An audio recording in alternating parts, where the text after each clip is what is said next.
انا ماني خادم، انا خادم راس حرة مولانا. التركي عندنا احنا التركي عنده ماشي للدور الدواء. اللي يتصدر يا اخويا بدنا تمشي معاك في ستارك ما تكيت انا. نظرت لله يصوم سنة تغزو من يوم ما نحرك معاك. ويا الحكومه شفت اخويا لا متبريه منه، ماني ماشيه معه وانا ماني خادم، انا حر مولانا. خويد انا جيب لي الشهود، جيب لي الشهود، جيب لي الشهود، جيب لنا عندك من الشهود. يا عبيد يا اخو حرام ما نحرقش نقدر نمشي بقى يا غير ما يبيع. قبالي من هذا المجال في الوقت والله خلي بالنا معاك شو نديروا فيه. يا اخو ما نحرق. لا هو دا ياخذ.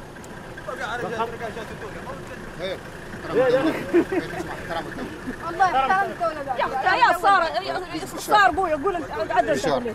انت اسمك؟ انا انقال لي حبيب. شاحبه والله كيف قالوا؟ والله الخدمات والخادمين انا ما وتعال بالشهر انا ما بالشهر الخدمات والخادمين والله ولا يا شيخ كل واحد حر نفسه والله. هاي مرة كيف تتكتب كيف تتبع الحرية كيف تهي يا اختي تسمونك بلك انت ما شاشتك وحيوانك وانا خاصك شيء جد دولة جي هي ندور يداوم قاعد كل شيء يا اختي راكم اللي دائما الحالة اللي انت في قالوها ذاك جاوبيهم امشي معانا ولا يشدوا معاك الاخبار وندوروا نردوكم لا نردوكم نو سي كال ان دوكتريني اللي ترافايي مونتالمون كومون فيتو كل فيان elle est travaillée mentalement. Elle a peur. Quand elle voit les gendarmes, elle n'a jamais vu, elle a peur. C'est tout à fait normal. Même ces maîtres qui sont là, ils ont peur. La gendarmerie protège. La gendarmerie protège, mais n'a peur pas. Ça fait peur aux gens. Ça, ne vous en faites pas. Ça, c'est connu. إذا إنك أنتي اللي جايك هذا النوع له محرم. وهاي جايين يشدوا معاك الاخبار ما يوم قايلين لك شو لا معدلين لك شو لا بيننا معاكم الوقت. بسم الله يا نحوزوا على اللي هون من البيضان نمشوا معاهم نمشوا قبوهم نمشي بيهم نمشي انا معاكم الفوق والسودان لا تحسبوني من السودان انا ماني سودانيه انا حرة مولانا حرة مولانا حرة مولانا. وين طاقة حريتك؟ اخويا اعطيني طاقة حريتك. عندك حرية عندك طاقة. انا لا تتكلم شوف انا ما بيني معاك كلام ما بيني معاك لا يسوي لك عندك طاقة حرية. إذا شفتوا أنا بعد حرة مولانا وضمنا. إحنا ما نك صدق ذيك إلا ما رأيتي شيء أحسن معاملة حسنة ما نك رأيت شيء حسن. شو يا حبيبي مزارة فارس طيب حبيبك بوجه. كيف كنتم أهل الدشرة تمشوا كاملين وتعدلوا همكم. ما فيه أي مشكلة سوى شنو على كل حال. إحنا بعد جيناك أخواتك أنا مرختك وبيضانية كيفتك وواحدة من أهلك وجايتك لا بلال وهيك بقى ارفد له طيب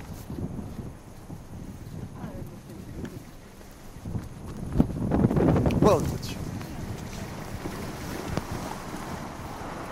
بس ارفد له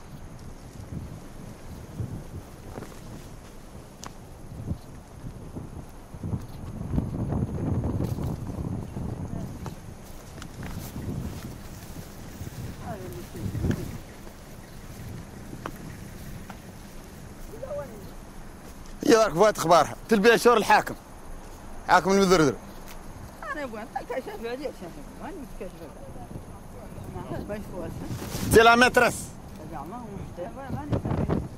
ماني حاركه عنها ماني حاركه الخيمه ما هي لك انت بعد الخيمه اللي انا بقى الخيمه خيمتي انا ارجع رد لها شلالين اللي لبسوا باسه قلتوا عن هذه عربيتي انا دي ما هي انا بتبع هو كان سي صلاه عربي توادي معه وفاق بلاك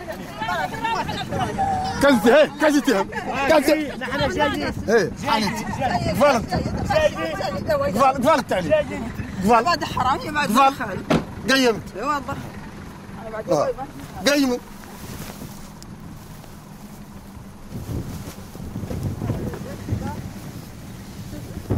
Est-ce que vous avez interpellé les maîtres? Non, elle dit, je ne peux pas le dire, c'est la commission qui s'en charge de ça. Non mais interpeller les maîtres, parce que pour pouvoir criminaliser l'esclavage, encore faut-il voir les maîtres. Est-ce que vous les avez vus? Nous, notre problème, c'est libérer la personne. Le reste, maintenant, c'est le travail de l'administration. C'est ça la criminalisation. Justement, c'est ça leur travail. Maintenant, s'ils ne le font pas, on va en parler. بالله الذي لا اله الا هو انت وعربك يدكم تخلي العبوديه والله دور تشوي ذاك اللي يخلق انتم جنه انتم انت عندنا فوضى هذيك ما يحق ما يحق انا ماني ماشيه في اللباس لا شنو معنا قيم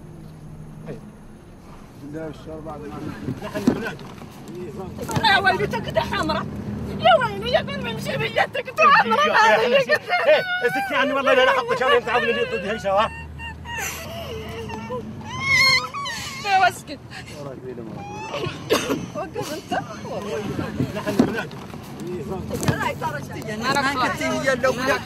ما هو شين ولا هو حار ولا يوكل النار ولا يوكل سبس وهي شن هي سمعتي ولا يتمل تعب على عقلك هذه مصلحة عامة وذي المصلحة العامة في صالحك انت يا يوم والصالح نحن والصالح موريتانيا كاملة حبي انت مالك انت يا اخوف انت مش يقولوا انا خايفة مولانا مولانا ما برضو عليك العبودية شو هي يقول كان قال لك مولانا خليني نرد عليك قال لك مولانا شو هي يقولوا مولانا قال اطيعوا اولي الامر اولي الامر هو الدولة والدولة حرمت العبودية لا بسيط انت قال مولانا انا الحق لك اسمع تمشي تدور فيها بيه Presque, c'est un semi-enlèvement. C'est un enlèvement heureusement légal. Et pour la bonne cause. Et pour la bonne fin. Mais parce que la justice ne marche pas. Jusqu'à maintenant, tous les cas avérés d'esclavage n'ont jamais été suivis de poursuites judiciaires ni de sanctions par les autorités mauritaniennes. Malgré les discours et les déclarations de foi, d'intention qu'on fait à destination de l'opinion publique internationale pour essayer de soigner une certaine image d'une Mauritanie qui reste ô combien esclavagiste. Pas d'interpellation, pas d'enquête en bonne et due forme. Nous ne pourrons pas interroger les maîtres d'habits, ni même les approcher.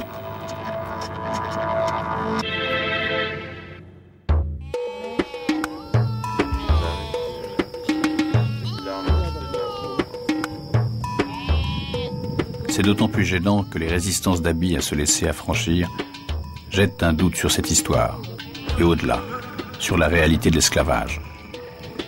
C'est pour lever ce doute, entre autres, que nous avons souhaité entendre un maître. Un seul d'entre eux a accepté de nous parler. Mohamed Lemine. Ce Mort-Blanc descend d'une grande tribu. Et comme tout maître qui se respecte, à la naissance, il a reçu un héritage, un bien. Ce bien, c'était un homme, un esclave, Hetman. Un esclave dont il va pourtant se séparer.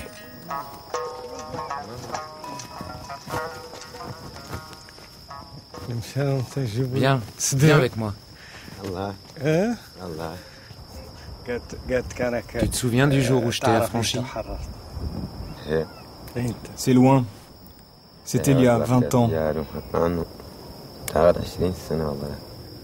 Je l'ai affranchi dans mon fond intérieur tout petit.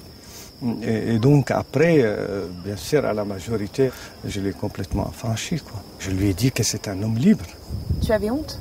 Moi, j'avais pas honte de dire que c'était mon esclave, mais au fond de moi, ça me faisait très mal qu'il soit esclave. C'était un peu ça dans mon fort intérieur. Mais du coup, finalement, t'es complètement différent des gens de ta famille, de ton père, par exemple. Oui, sur ce plan-là, je suis complètement différent d'eux. Oui.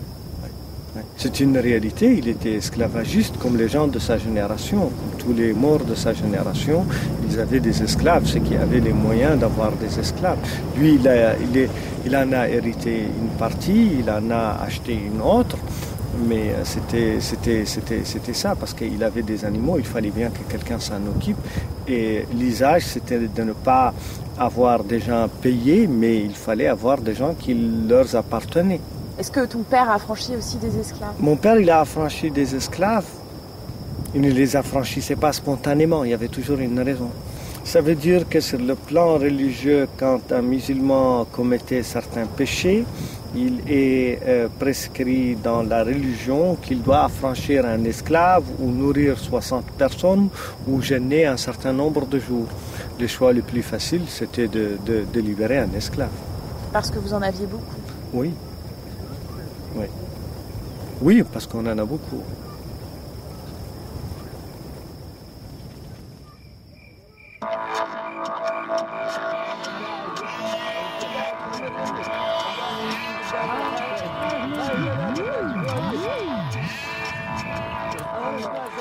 Pour renoncer à l'esclavage, Mohamed Lemine a fait un vrai travail sur lui-même. Il a dû rompre avec la tradition pour devenir ce qu'il appelle un maître affranchi.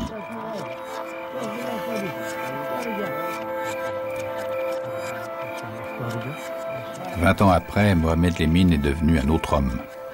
Un homme capable de partager un moment avec Etman, sans culpabiliser. Il est bon ce mouton. Il vaut mieux que je ne vienne pas trop souvent. Non, au contraire. Si tu tues un mouton à chaque fois que je viens, tu n'en auras plus. Ne t'inquiète pas. À chaque fois que tu viendras, il y en aura un dans la marmite. Inch'Allah. C'est mon frère.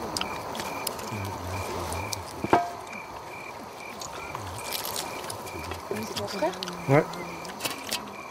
D'ailleurs, je le préfère à tous mes frères. C'est ton frère de sang? Non, c'est mon frère de vie.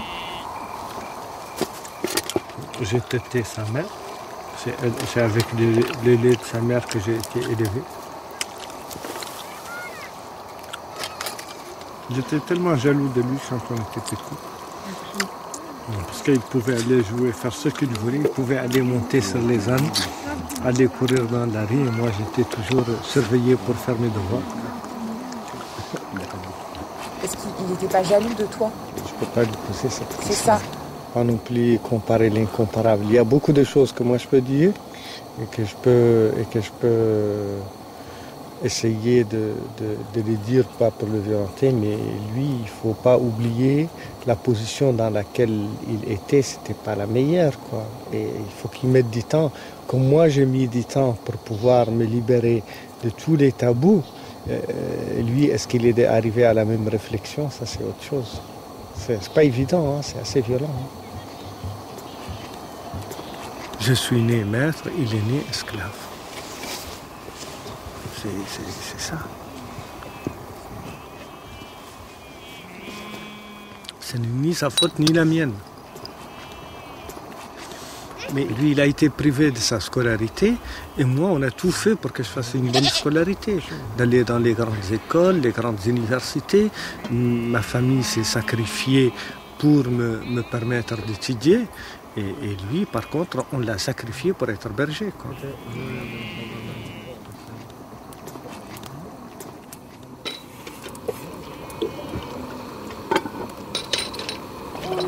Vous m'avez tué.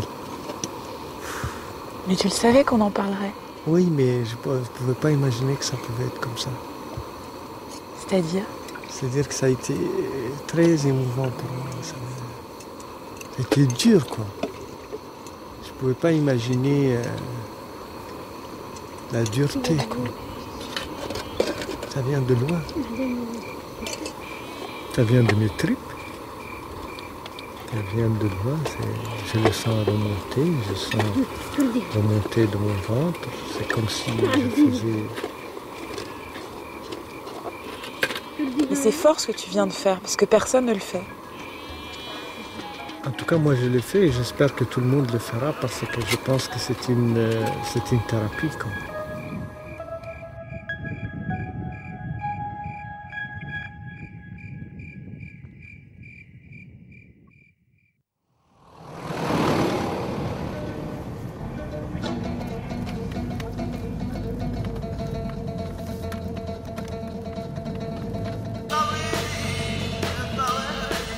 Pas facile de faire ce parcours, mais Mohamed Lemine prend ses responsabilités jusqu'au bout. Il a décidé d'accompagner les anciens esclaves de sa tribu, de les arracher à la misère des bidonvilles et de leur confier un travail dans son village. Mais un travail payé.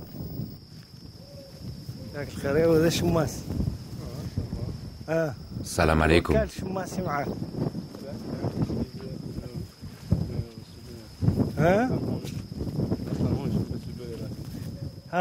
Tiens, c'est nouveau ces tomates que tu as plantées là.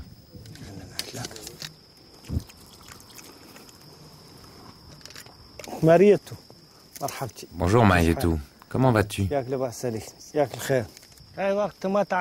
est-ce que tu récoltes ces tomates?